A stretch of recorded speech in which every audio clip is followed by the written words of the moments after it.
So, ang gagawin natin dyan, ma'am, para mas easy ang pagpasok dyan, una, yung sakyan na yon, nipisan mo lang yun, na hindi ka lang sasabit sa sakyan na yan.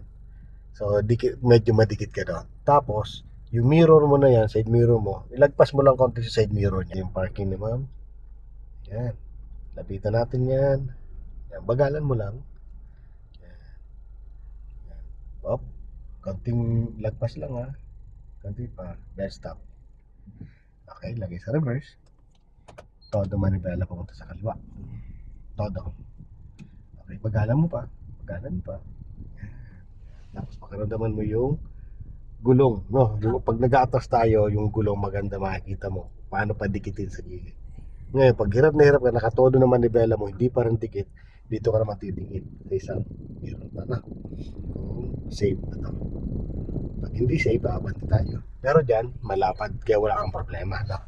Tapos lang, so narinig mo siya sa stop. Natunog-tunog na, so masikip talaga to. Again, no? Todo mo sa kanan.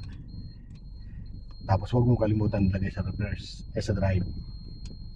Para iangat natin to. Angat natin konti lang. Ayun. Tapos na mo na rin dyan. Konti pa. Para straight na natin. Sige. Konti pa. Para lapit-lapit na natin yung gano'n. Ayan. Ayan. Drive. Ay sa reverse pala. Tapos pag napansin mo, lumuwag uli yung gulong mo, lumayo uli doon sa pader, doon sa pinapadikitan natin, kakabig ko uli papunta dyan. Ano? Okay? Kailangan kasi madikit tayo dyan kasi dito kailangan natin ng space. Okay, dyan ka mag-focus ha. Yan, stop. Stop muna. Yan, madikit na. Opo. Ayan, nagitna mo na manibela mo. Yan. Tapos atras ka, dahan-dahan lang na hindi lang sasabit yung mirror mo dyan sa oh, stop. Hindi naka to. Hindi nakagitna. Okay, so ganito gawin natin. Lagyan mo sa drive. Aangat lang natin to. Ganti lang. Okay. Stop. No. So, maging aware ka dun sa ano ha, yung pag-position nito. Ano. So, nakalabas. Kung digdarat-darat yun, hindi babangga, ano. O, lagyan mo sa gitna. Saan siya muna? Yan. Ano. Okay, so atras ka. Saka, pag atras ka, dahan-dahan lang. Okay. Tapos, dapat alerto ka kung saan mo lalagay yung gear mo. Kung nasa drive, nasa reverse. Tapos, dahan-dahan lang, ano. O, yan, bumaba. Atras ka lang, atras.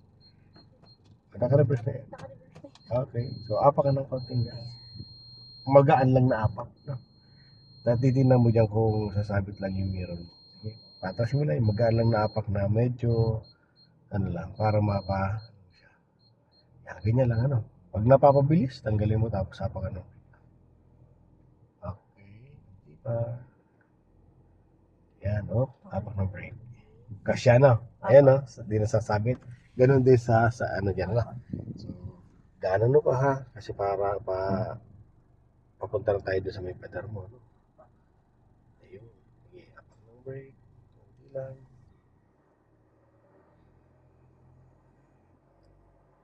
Ayan, natabang na si tatay eh. Okay, kanti pa. Kanti pa. Bantili.